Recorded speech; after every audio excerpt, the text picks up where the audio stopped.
It was my first morning in Bella Riva, and I couldn't wait to leave my hotel and explore.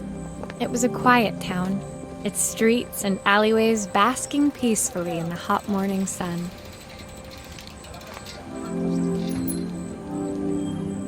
In the main square, meanwhile, preparations were underway for the festival in a few days' time.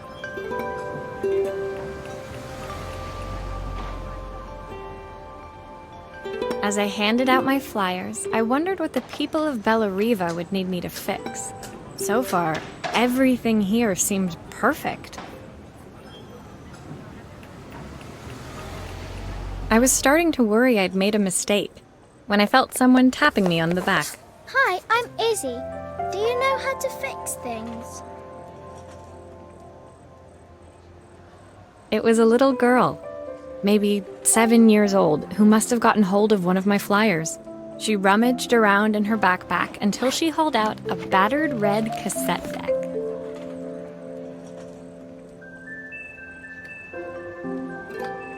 My tape is broken and I can't make it work anymore.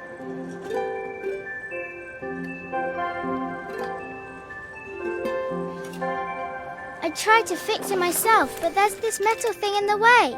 Can you try?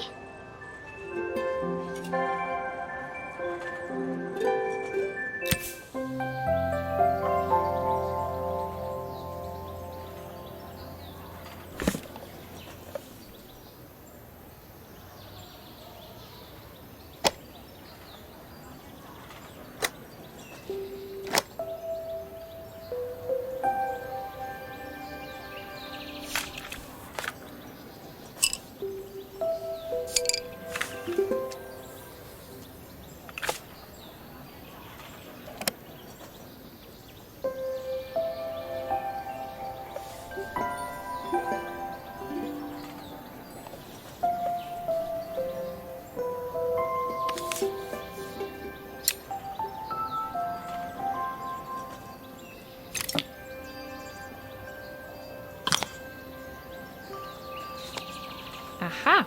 Those batteries look like they need replacing. Luckily, I have some spares.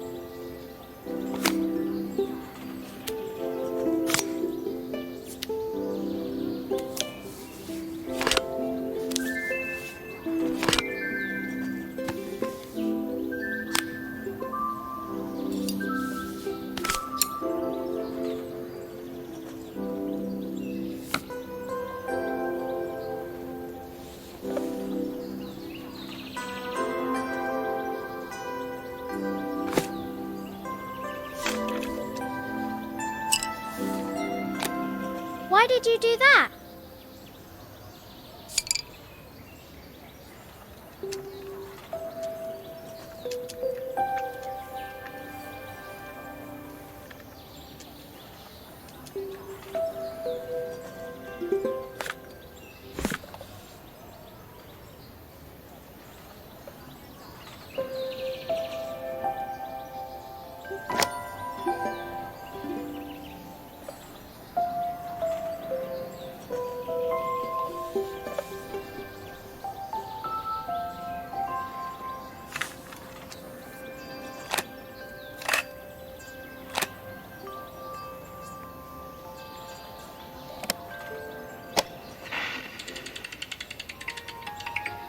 Will you dream a dream for me? If I sit by your side and hold you so tight, know that I will always love you, even though we both know that we must say goodnight. Good night, my darling.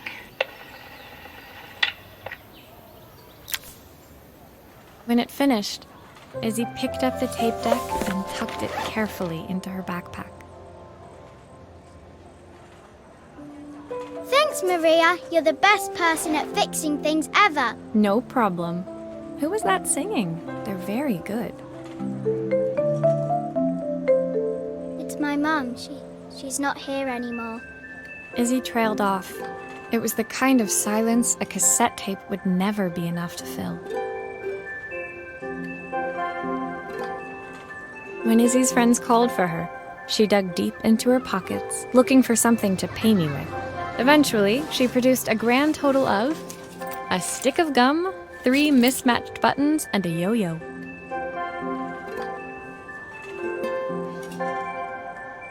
I usually preferred a check, but Izzy looked so serious, I wrote out a full receipt.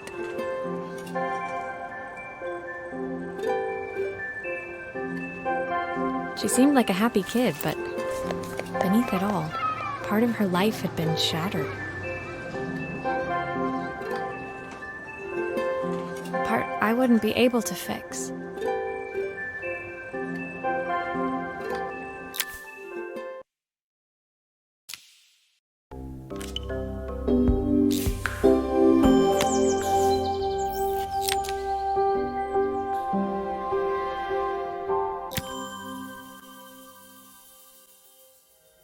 My first repair complete, I spent the rest of the day doing small jobs in and around the square. I was exhausted when I got back to my hotel and found a message asking me to make one more visit. The address led me to a quaint little house, a stone's throw from the beach. Bathed in the evening light, it looked beautiful, in spite of its flaking paintwork and chipped tiles. The front door was opened by a harried-looking man, still dressed from a long day at the office. Are you Maria? My name's Joseph. I'm Isabel's father. I'm so sorry she bothered you this morning. Please, come in. I'd like to settle up properly. On the mantelpiece, I saw the remains of a broken statue. Without thinking, I picked up a fragment.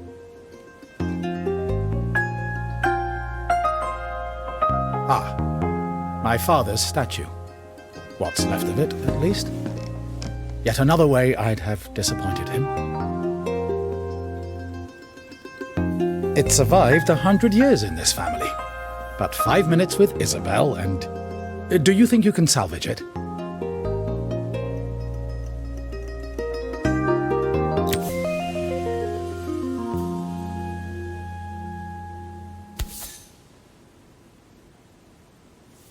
Will you be able to see the glue afterwards? I don't want people seeing the cracks.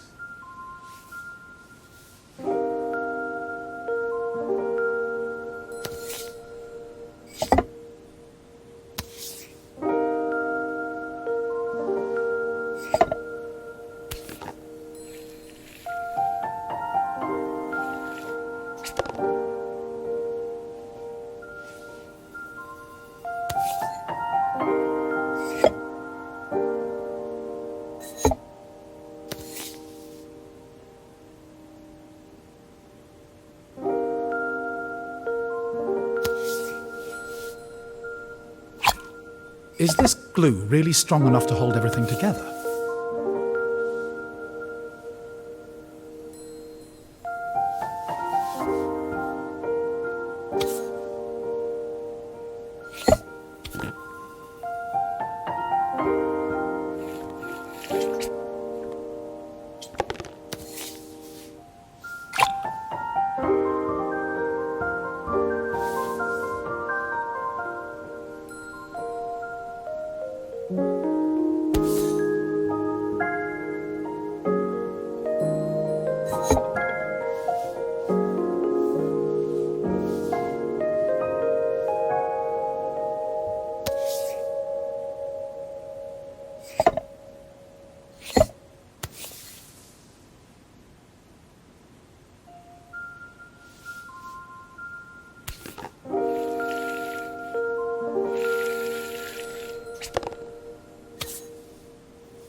Sometimes I think my daughter should come with a warning label.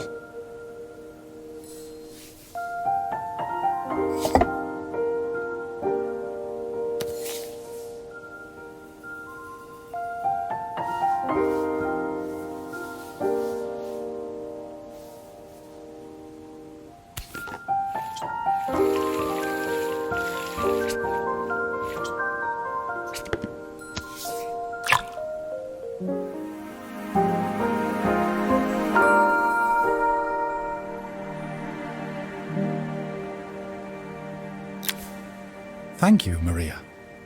It looks as perfect as it ever did. My father wanted me to make something of myself. He didn't have time for anything less.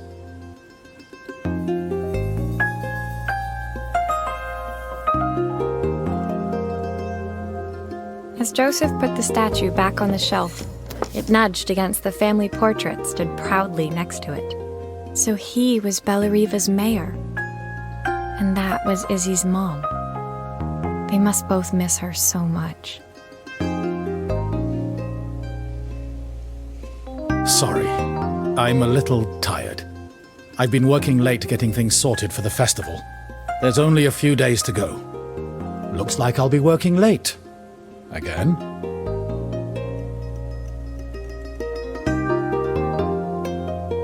When I told my parents I wanted to leave, they always found an excuse to be busy, to avoid talking about it. I guess keeping themselves occupied was their way of pretending it wasn't happening.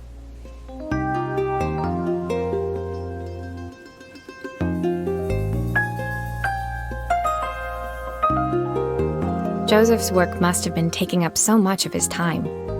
But maybe that was what he wanted. I just hoped he was finding enough time for Izzy, too.